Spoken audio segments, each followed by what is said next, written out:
তোমার শারীরিক সমস্যা আছে না? কি হয়েছে মেরুদণ্ডে? মেরুদণ্ডে ভাই নিউমোনিয়া টাইফয়েডিয়া তিনটে সাইড আর কি একটা সাইডের ভিতরে তিনটে জিনিস হয়। এক ব্রেন আউল হয়ে গেছে বুঝছেন, হ্যাঁ। যেখানে আউল হয়েছে এখানে কিছু মন থাকতে না। আর দ্বিতীয়ত হচ্ছে যে চোখ, এই ডান চোখটা চোখের কম সমস্যা? দেখে। হ্যাঁ কম দেখো? হ্যাঁ। আর জিয়া তৃতীয়ত হচ্ছে ইয়া ও, এই সাইডটা সমস্যা হয়ে গেছে না? হ্যাঁ আচ্ছা আচ্ছা আচ্ছা। একটা সাইড বাঁকা হয়ে গেছে না? জি এটা কি নিউমোনিয়া টাইফয়েডে? জি।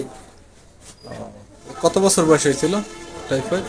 এই গত 2 বছর আগে আমি গাড়ি চালাইতাম, এটা ভালো। হ্যাঁ ও, এর পরে হয়েছে? হ্যাঁ হুট করে একটা ডাক্তার ডাক্তার দেখাইছো? ভাই দেখানোর মতো সামর্থ্য নাই বুঝছেন, কি অত্যন্ত গরিব আমি। আমার বাবার জমি জমা বলতে পারে কিছু নেই বুঝছেন।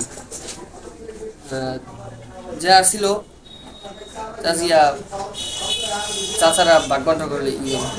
আচ্ছা, তা তোমার আর ভাইটাই নাই? আমার বড় ভাই আছে, এই যে প্রতিবন্ধী হিজলা। প্রতিবন্ধী? জি হিজড়া? জি। তোমার বাসা জানি কই বললাম? কলাপাড়া বালিয়াতলি। বালিয়াতলি, জি চরনজির গ্রাম। জি চন্দ্রশেখর গ্রাম।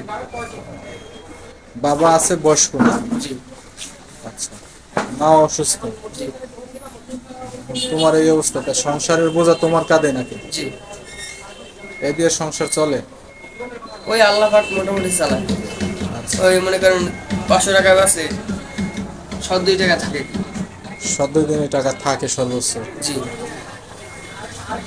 এই কলাপাড়ায় তুই বেচা কিনে করো? জি ভাই। প্রত্যেক দিন আসো এখানে? জি আচ্ছা, আমরা দেখি তোমার জন্য কি করা যায়, বুঝছো? জি। আসসালামু আলাইকুম।